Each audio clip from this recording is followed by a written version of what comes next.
Hi there, I'm Lena Anani, and you're listening to She Wrote a Book, where I interview amazing women from all over the world who also happen to be published authors. I created this show to educate, entertain, and inspire you to be the voice you want to hear in the world. Did you know this episode comes with a free gift? It's a webinar for aspiring authors who want to learn my insider secrets on writing and publishing books. You can access this free training instantly at SheWroteABook.com/bonus.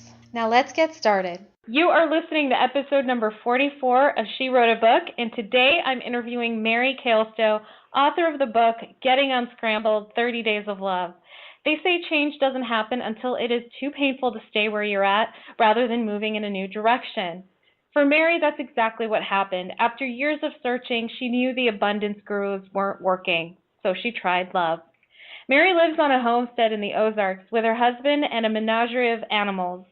As a published author for 13 years, she's released more than 50 books. Currently, she focuses on powerful nonfiction and making hand soap. Again, her book is called Getting Unscrambled, 30 Days of Love. You can find the link to purchase her book in our show notes for this episode at SheWroteABook.com/44. So Mary, it's such a pleasure to have you as a guest today. I would love to know what inspired you to write this specific book. A little bit more about why you decided to write and publish. Sure. Well, thank you. I'm so glad to be here. In regards to this particular book, it was more of an epiphany. I had woke up one morning and thought, okay, I know I need to change things. I've tried the positive thinking. I've tried the journaling. I've tried the meditation. None of that is working. What is the one thing that I haven't tried? And I went, well, duh, you haven't tried love, self-love, but not self-love the way that it's taught, but more the idea came to me that I had to write love letters to myself. We're a big family writing letters. I'm a very writing person, writing letters, writing blogs, writing books. And I was like, well, why don't you just write to yourself about love? You know, don't get fancy, don't get crazy, just write to yourself. And that's what inspired me to write the book. That's really inspiring. So the book is a compilation of the letters that you wrote? Is that? Yes.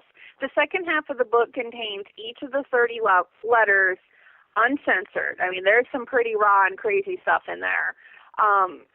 But they are there. And then the first half of the book actually talks somebody through why they'd want to write letters, how to start a letter writing practice, and most importantly, I think, especially for somebody like myself who always wants to know the goal, what's the results, what am I going to get out of it, how to put aside those expectations so you don't doom yourself from the start. I was like, I'm just going to write a letter today. And then the next day I was like, I was just going to write a letter today. I didn't picture some miraculous transformation at the end of the 30 days, and when I felt that transformation happen, it was like, oh, so this is what it's supposed to be like.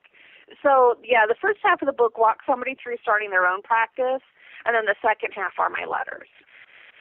Oh, that's really, really cool. I like that a lot.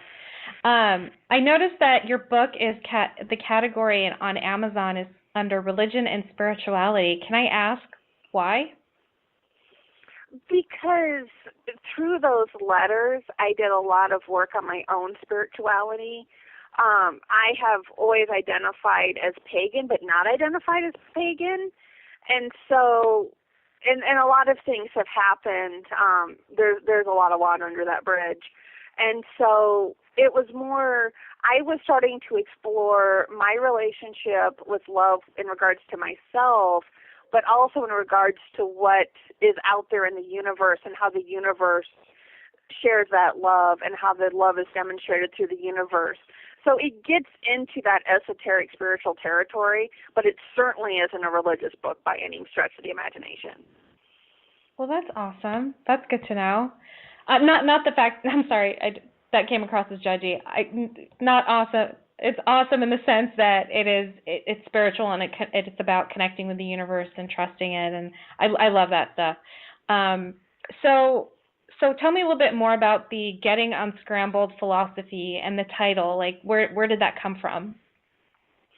Well, I live on a homestead in the Ozarks. One of the big emphasis for us moving down here was I wanted chickens. I had a really good relationship going, as a child to my great-grandfather's farm, dealing with his chickens. And so my chickens really became the focus of my move and one of the reasons why I wanted to move. And so my business's name is Charmed Chicken, and it's all kind of grown up around it.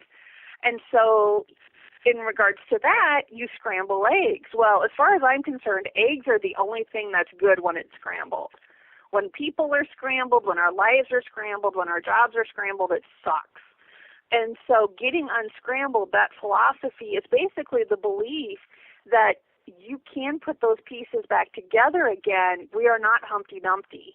You can pick up your pieces and put them back together again and move on with your life and get unscrambled, because we are not eggs. That's a really good analogy. That's pretty clever. I like it. That's awesome. Thank you. So, yeah. Okay, so is this book like part of a series? Do you plan on writing another 30 days of letters to yourself? And if so, what would be the theme for that one? Sure, that's actually a good idea. It is part of a series. The next book built on abundance and prosperity, because again, I had done all the things that the guru said you're supposed to do, and it wasn't working, and so I wrote 30 days of letters, actually 2 letters to myself a day, dealing with what are my thoughts around this prosperity topic. And it might be abundance, it might be what is the lack mentality, or what does prosperity look like to me, all these different little jumping off points around the topic of prosperity and abundance. And that's the second book in the series. The third book in the series is kind of still percolating, but I'm thinking it's going to be around finding your muse or finding your creativity again. But yeah, I would definitely love to revisit the topic of love and come back and do, another 30 days of love and see, with all the growth and change that's happened, where that takes me. What's been the most common thread or the most popular form of feedback that you've received from your readers? Basically that they never thought about writing letters to yourself. I think this is uniquely suited to women, but when we get the feedback of self-love, we think of pampering. So we think of having our nails done, or buying new clothes, or doing affirmations, or things like that. And I think, especially since who writes, physical letters? I mean, we do because it's a family thing, but, people don't write a lot of physical letters anymore to themselves, and so they just don't think about it. And so that's been the most common feedback, which is that the letters are kind of an interesting way to get at these thoughts and get at the things that you may be journaling or doing other things around, but it taps into something, I think, when you write a letter to yourself. What do you think it taps into? I think it's a good way to tap into our higher selves. At least that's the way it seemed like for me. I was able to tap into my higher self in a way that didn't feel forced, or in a way that didn't feel fake, because when you do affirmations, and I talk about it in the book, but I deal with some health challenges. I have fibromyalgia and depression and anxiety. And so for somebody like me to do an affirmation, usually you either snort and go, yeah, right, or fall over laughing, because that's not what your brain is telling you. And so the letters allowed me to tap into my higher self and hear those words, but in a way that I could believe them, because it didn't feel like I was making them up. Right. Yeah. When I was laughing to myself silently when you said that, when you were talking about, if you're going through depression or anxiety and even fibromyalgia or any kind of chronic pain, I mean, to think of an affirmation, it's a great place to start to learn about affirmations, but over time you learn that an affirmation on its own doesn't do much for you. No, even for someone with, who isn't suffering from the things that we talked about. So I really like this idea of writing a letter to yourself every day. It's like you're really connecting with yourself. Do you feel like at any point were you writing letters to like maybe your inner child and working on those things, or was it more like a present day self? Oh, no, it was all over the timescape. There were days where I knew I was writing that letter to my inner child. And I also knew, too, going into this, I had done enough inner child work that I knew that's kind of where I personally needed to focus, because that's where it all went back to. That was the source. But some days, there were days where I was writing a letter to myself right now, you are loved. It is okay. You are loved. And then there were other days where I did go back and I really was hearing the words, for that inner child, or things that inner child maybe wished that she had heard growing up. So, yeah, it was all over, but definitely it did touch on that. How do you feel like, what kind of results did you see after doing the 30 days of writing for yourself?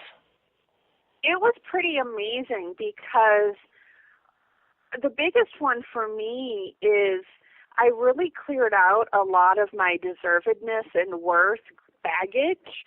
And by the end of it, I was able to go, you know what? I am worth it, or I deserve better treatment, or I deserve to have these things. And even though I'm removed from that now, it's been quite a few months, even now in the work that I do, it is much easier for me now to sit in my worth and say, this is what I do per hour. I've actually started doing some virtual assistant work as a way to transition out of my day job. And I'm like, you know what? I'm worth it. If you don't want to pay it, that's your problem. Where before I would have been like, oh, well, maybe I could lower my rates and, deal with all of that. So that was the biggest one, I think, was that I finally realized that I was worth and deserved everything I wanted. And beyond that, it really just kind of helped put things in order for me so I could face the challenges that I do have to face with a much clearer mind. That's a very, very good point to make, that the power of self-worth and how it just changes your mindset with not just a relationship with yourself, but a relationship with everyone around you. And I'm really glad to hear that, you're at a place where your worth, and you're turning down business, which is awesome, because as I'm sure that it's only going to attract more abundance in your direction, because you're worth more. So that's awesome. I feel like I'm preaching to the choir here. Anyway, moving on. So as an author of 50 freaking books, this is incredible. What do you love most about being an author? Well, I should say, in case you go to Amazon and start counting and go, wait a minute, there's not 50 there, a lot of the books are erotic romance under various pen names. So you won't find them all under Mary Caelsto, but they are there, trust me.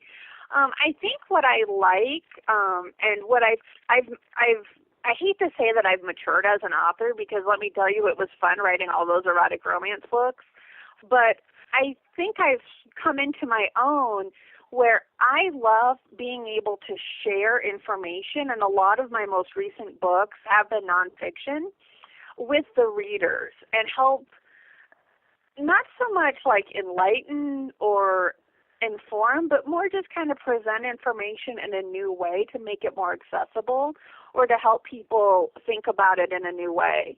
I really love the connection with readers regardless of the genre.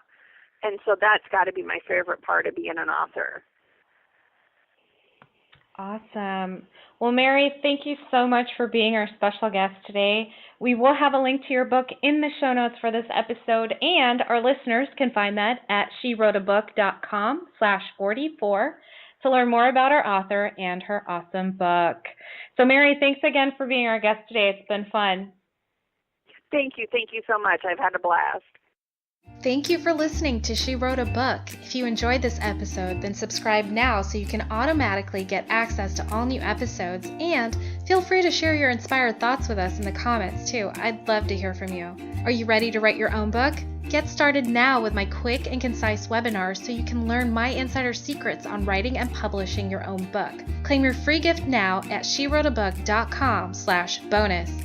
Until then, may you always feel good and make magic. Feel good, make magic now. Lena and Anani will show you how. Ignite that wisdom inside of you and show the world what you do. To publish, write, and promote, learn the best way to go. OMG, do it now. Lena and Anani will show you how.